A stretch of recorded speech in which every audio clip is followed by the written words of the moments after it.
Dahil sa problemang hinaharap ng kumpanya, may malaking magaganap na cost-cutting at downgrading sa mga empleyado. Baka magbawas tayo ng 40% sa manpower.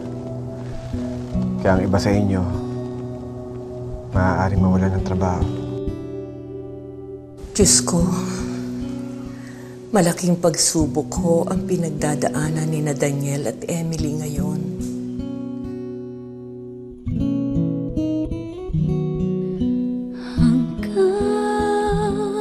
Matapos lang kailan pa man. Hindi namin alam kung anong kahihinatnan sa huli. Pero naniniwala ako na hindi niyo sila pababayaan. Hindi niyo sila iiwan.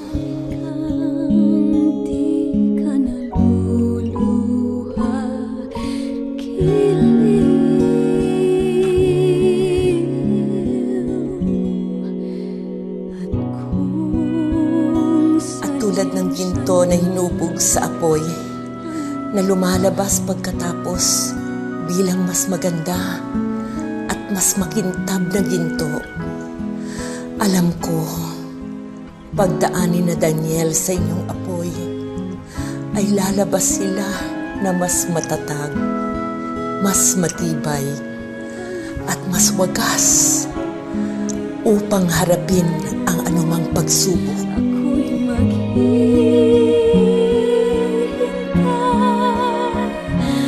Maging hanggang sa tulunan, walang hanggang. Piling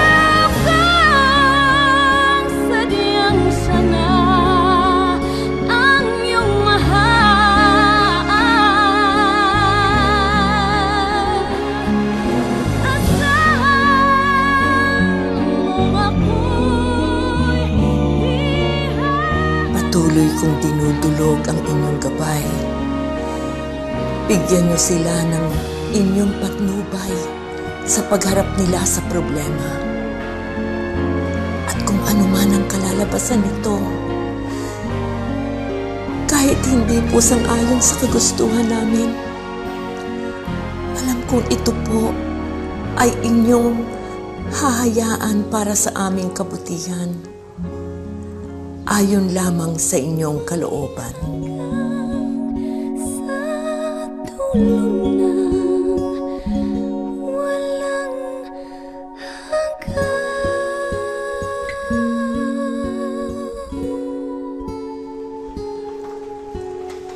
Good evening.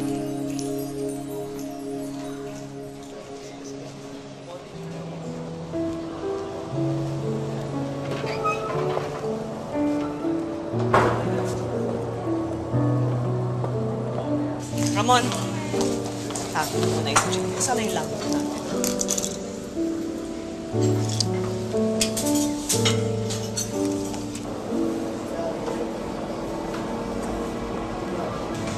Good evening. Good evening, sir, ma'am. My name is Emily. I'm the assistant manager. Do you have a reservation? Wala. Please come this way.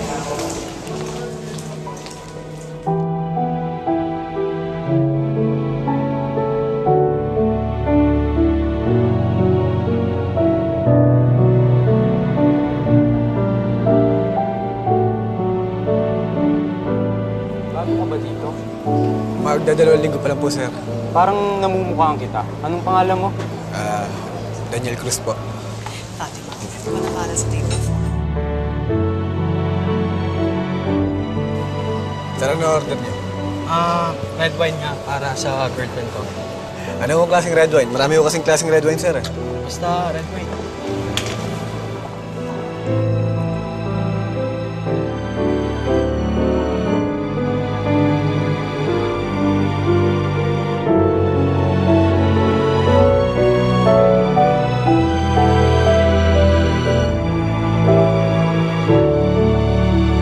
Alam mo, Marco, salamat ha. Ang dami-dami naman itong dala mong grocery. Kahit na isang buwan, hindi namin mauubos yan. Ako wala ho yan, tita. O ano, kamusta ang babang luksa para kay Jane? Ang bilis ng panahon, ano? Oo nga ho. Biruin mo, naka-1 taon na pala mula nung namatay siya. Maayos naman ho. Kaya lang hindi kayo nakarating. Kahit si Daniel, wala eh. Pasensyahan mo na kami, ha? Pero alam mo, sa totoo lang, pinag-isipan naming mabuti. Kaso, napag-isip-isip namin, ha? Baka yung pagpunta namin doon eh, makagulo pa. Kaya dito na lang kami nagdasal. Wala ho yan, tita. Itong bracelet na ito, bigay sa akin ni Jane ito nung huli kong birthday. Talaga? Oo. Kaya madalas naaalala ko siya. Ang ganda nito, tita. Bagay na bagay sa'yo. Sana lagi mo susutin. Oo. At lagi ko siyang pinagdadasal. Hi. What? Nathan? Katrina? Oh, ba't kayo lang? Asan si Marco? Umalis ho siya. Saan nagpunta? Probably kay Emily. Eh, ba't yung hinahayaan? Mamo, anong gagawin ko? I can't lock him up in his room para pigilan siya. Believe me, kung pwede, matagal ko nang ginawa yun. Siya nga pala, ang mama mo, nakapunta ba? Nakapunta ho, tita. Oh, kamusta naman siya? Maayos naman siguro. Siguro? Bakit siguro? Hindi ba kayo nag-uusap hanggang ngayon? Nag-uusap sa opisina lang tungkol sa negosyo. Pero lagi naman siya pumupunta sa bahay para dalawin ng mga bata. Pero kami dalawa, hindi pa rin kami ayos eh. Naku, humaling na naman siya sa babaeng yon. Dinadala na ba niya si Emily dito? Hindi po, ma'am. Eh, si Daniel, nagpupunta ba siya dito? Hindi pa. Nung nag-move out si Daniel dito, may usapan si Dad na dadalaw si Daniel dito every weekend. Pero hindi pa nangyayari yun, so doon pupunta si Dad. Wala pa ho si Emily tsaka si Daniel ah. Mangyari, ang trabaho ni Emily, nag-uumpisa yon bandang hapon na. Hanggang mga hating gabi na bago siya nakakauwi. Si Daniel naman kung minsan inaabot ng madaling araw. Alam mo, hindi na sila halos nagkikitang mag-ina. Pero tita, bakit ba sila nagtsatsaga sa ganung klaseng trabaho? Ewan ko. Mukhang masaya naman sila sa ginagawa nila eh. Okay ho ba sila? Okay naman. Nakakaraos naman kami. Palagay ko, pakana ito na Emily. Malamang binulungan niya si Daniel na huwag pumunta rito para mapalapit siya kay Marco. I just hope Marco has enough sense to see that. Alam mo, mga 1 taon din nilang sinubukang isalba ang negosyo. Pati yung lahat ng ibang ari-arian nila. Kaya lang talagang walang mangyari eh. Yun nga eh. Kung nakita sana si Miguel, si Miguel naman naglaho na lang parang bula. Hindi mo alam kung saan mo hahanapin. Siguro napakalayo yung pinagtaguan niya na hindi na natin siya mahahanap kailanman.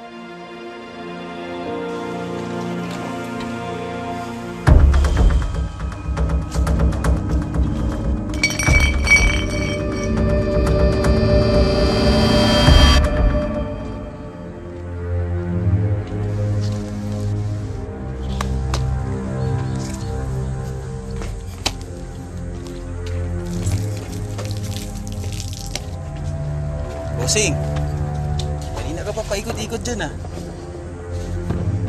Nainip lang ako. Sobrang nakainip ko. Alam mo naman yan, hindi tayo pwedeng lumabas. Buti nga ngayon, kahit ano, pwede na ipa-deliver. Ito, DVD, manood ka muna, makakatawa to. Bossing. Panood ko na lahat to. Lahat yan. Panood ko na. Lahat ito. Tapos lang. Panood ko na lahat!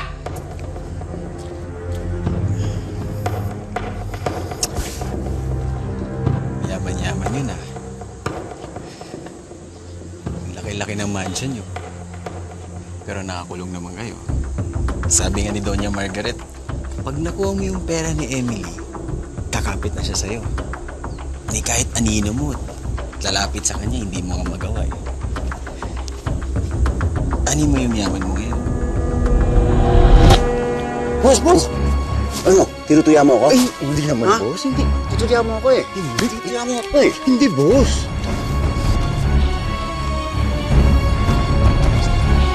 Oh, boss, saan ka pupunta? Boss! Pakialam mo!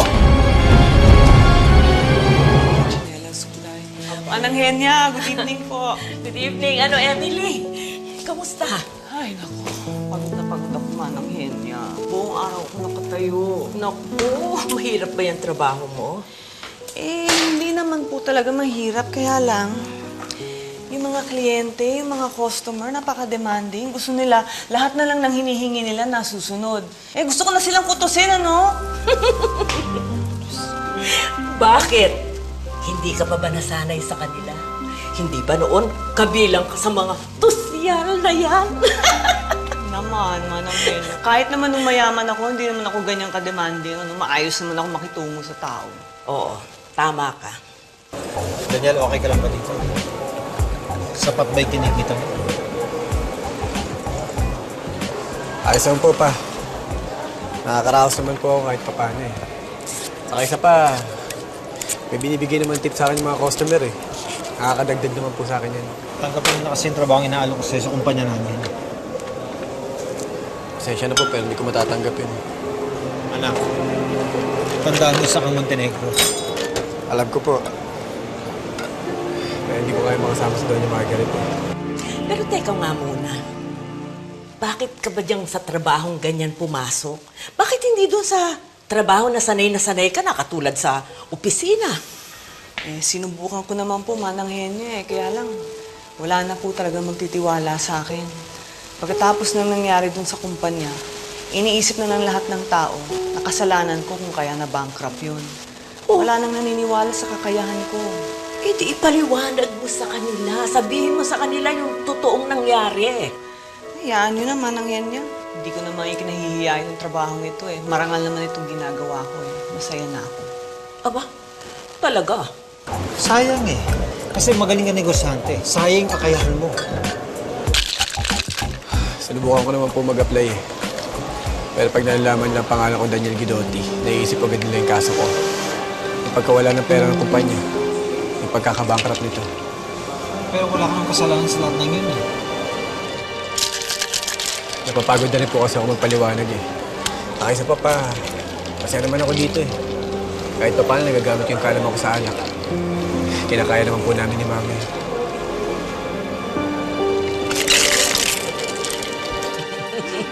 Ay nga pala, manang yan niya. Sa susunod na linggo, mawawala po ako ng mga ilang araw. Kasi may team building yung mga empleyado namin. Pupunta kami ng Tagaytay. Ah, ganun ba? Oo. Uy, ang dami naman ata ninyong pinamili, manang hen niya. Sumweldo na ba si Daniel? Hindi pa. Dala itong lahat ni Marco. Hindi ko nga muna inilagay sa cabinet para makita mo. Ha? Ba't naman tayo pinadala ng pagkain ni Marco? Kala ba niya nakikikahos na tayo, hindi na tayo kumakain? Siguro, gusto lang niyang tumulong sa inyo. Sa inyong dalawa ni Daniel. Hindi naman natin kailangan ng tulong. Alam din niya yun. Eh, kusang loob naman yan, dinala yan eh. Hindi mo naman hiningi eh. Marahil, gusto niyang iparamdam sa'yo, kay Daniel, pati na sa akin, na kapamilya natin siya. Kayo ni Daniel, manang hen niya, pero hindi sa akin. Emily, mahal ka ni Marco. Bakit ka ba nagmamatigas sa kanya? Kapag hinayaan ko ng lumambot ang puso ko, baka bumigay ako eh. Ano naman ang masama kung bumigay ka? Ano naman ang kahihinat na nun? Magpapakasal kami. Tapos ano? Magiging biyanan ko si Margaret. Tapos yung mga anak ko, si Joanna, tsaka si Nathan. Na galit sa akin. Ay, naku, manang yan niya. Parang hindi ko na ata kailangan ng ganong klaseng komplikasyon sa buhay ko. Kaya huwag na lang. Hello? Oh, ba't parang mainit ulo mo? Naiinis kasi ako eh. Hindi ko mapigilan si Dad pumunta kila Emilia. Alam ko kung ano makapagpabago ng mood mo. Ano? Alam ko kung saan nagtatrabaho si Emily. Talaga? Nathan! Matagal na tayo hindi nagdo-double date. Bakit hindi tayo lumabas namin gabi? O sige, saan ba tayo pupunta? Surprise!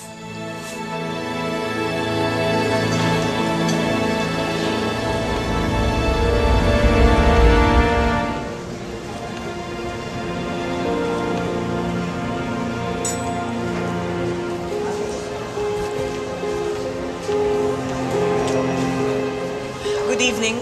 Welcome. Oh! Ikaw pala ang hostess dito? Assistant manager. Oh, wow!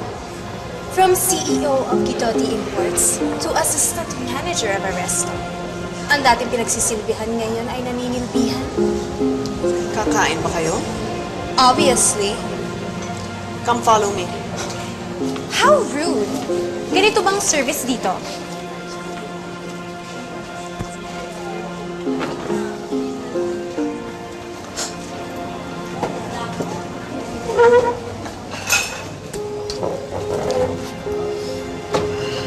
Anong wine niyo dito? Iba-iba ang wine namin dito. Meron kaming Shiraz, Merlot, and Sauvignon. Spell Sauvignon. Meron din kaming mga iba-ibang klaseng cocktail drinks kung yun ang gusto ninyo. Saan galing ang wine niyo? Meron galing sa Italy, sa France, sa US, and Australia. So, ano ba yung difference ng Cabernet from Italy sa Australia?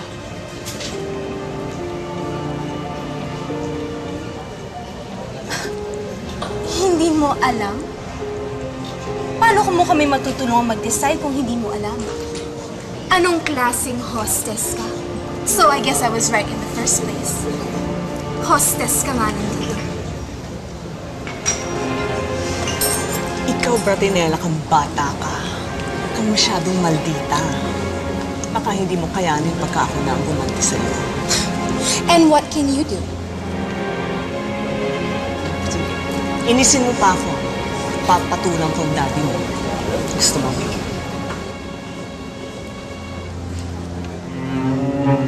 Pakakasalan ko siya. Agad-agad. Nang sa ganun, ako ang maging evil stepmother mo.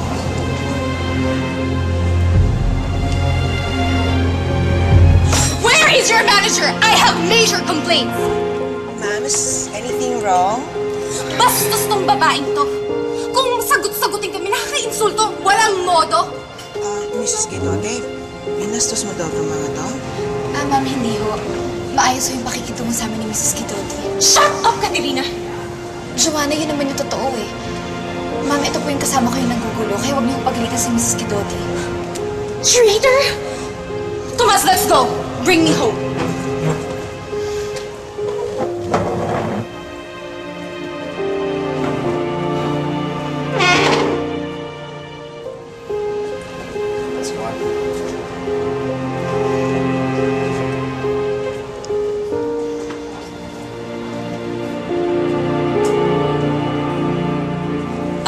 That bitch! Sino? Si Emily yung kapatid ko. The both of them! Ikaw, Katerina, panira ka talaga eh.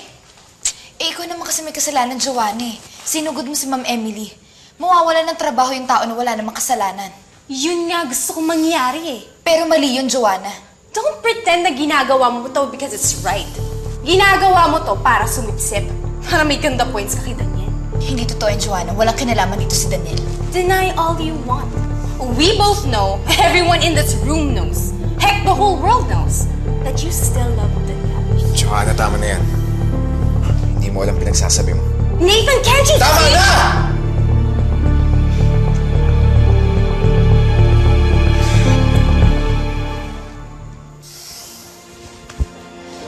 Nathan, hindi totoo yung sinasabi ni Joanna.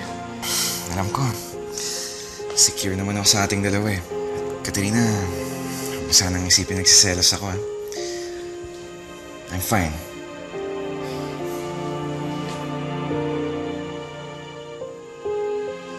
Sige na, matulog ka na. Susunod ako. Sige. Sige, kuya.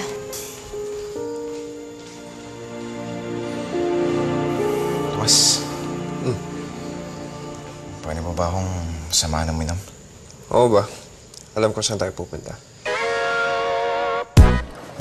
Bakit ba kasi hindi mawala yung Daniel na yan sa buhay namin ni Katerina? Akala ko ba sabi mo secure na kayo at hindi ka na nagsiselos ka din yan? Ako naman sabihin ko sa kanya makakapatay ako dahil sa selos, edi iniwan niya ako. Nathan, hindi magagawa ni Katerina yun. Duwag yun eh. Hindi niya kaya magdesisyon para sa sarili niya. Kahit na. Ayoko siyang bigyan ng dahilan para layasan ako. Sino bang hinahanap mo? Nakikinig ka ba? Alam mo, Nathan, may ibang dahilan kung bakit kita dinala dito. Ano?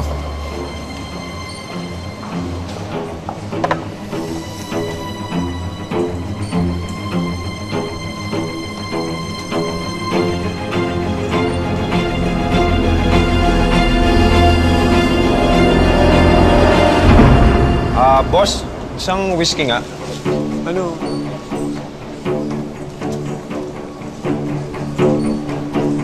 Dito ka pala nagtatrabaho? Order ka ba, Nathan? Kung hindi ka order, umalis ka na lang. Huwag ka manggulo dito. Hindi ako iinom ng gawa mo, Daniel. Dahil baka lagyan mo pa ng lason. Hanggang ngayon ba praning ka pa rin, Nathan? Hindi ba nakakatulong pagpapagamot mo? Kilala niyo ba kung sino to? Siya si Daniel Guidotti. The Daniel Guidotti. Ang pumatay sa nanay ko.